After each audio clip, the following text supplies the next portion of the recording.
Parliament didn't stick to facts, that the evidence adduced wasn't really cross-examined. From where you sit, was this an emotive vote? Was this a predetermined vote? What's your take on the latest we've seen?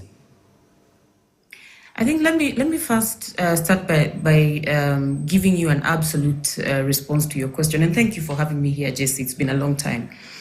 Indeed, it was an emotive vote. From my assessment, assuming that anybody came to watch the proceedings in Parliament today without having the history of what was going on, it was definitely an emotive vote.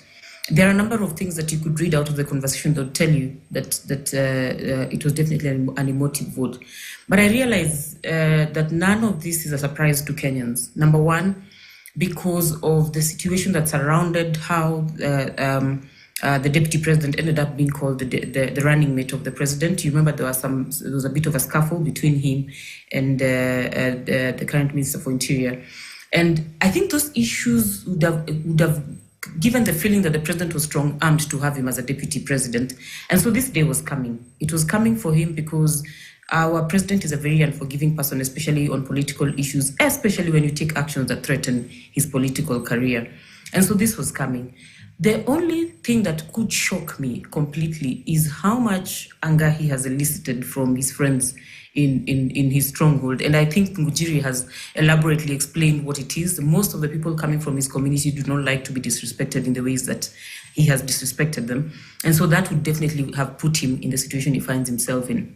What am I looking at to call this an emotive vote? I mean, there was a bit of mischief. You could tell that some people were just there to whip up the emotions and, singing songs, etc., which is not something that should be happening on the floor of the House.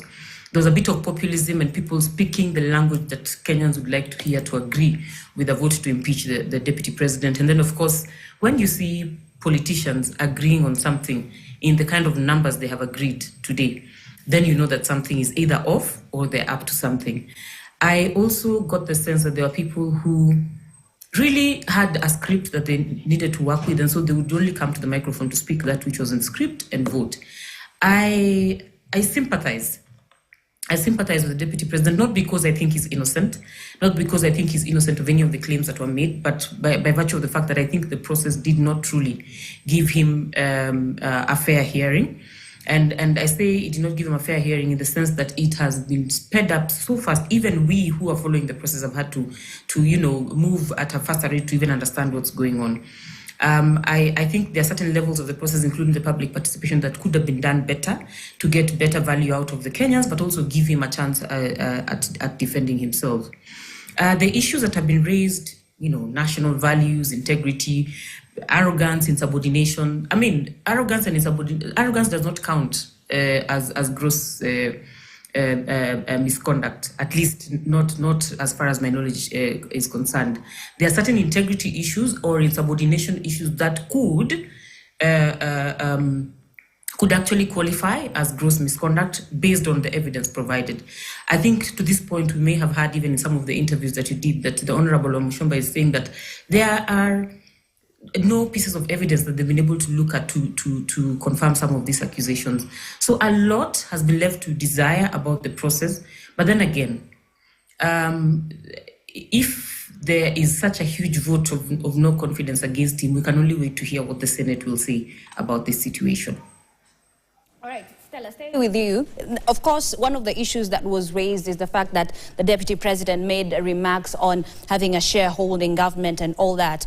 And of course, yesterday he defended himself, saying that remarks have been used against him, yet the president, that is William Ruto, consented to a shareholding pact before his election in 2024. Would you say then, is he being crucified for speaking the reality of our politics? First of all, it's important to register that statement was completely out of order. He shouldn't have made that statement. And I do not know who allowed that statement to find its way into his speech. And if he actually sneaked it into his speech, it was his own undoing. That's number one. Number two, he, especially in the presser yesterday, he managed to demonstrate that what he is speaking is the nature of our politics. The agreement by UDA may not necessarily have clearly said that that it's the stakeholders in the partnership who are going to divide the spoil in Kenya. But then, based on how the appointments have been done, based on how the jobs have been distributed,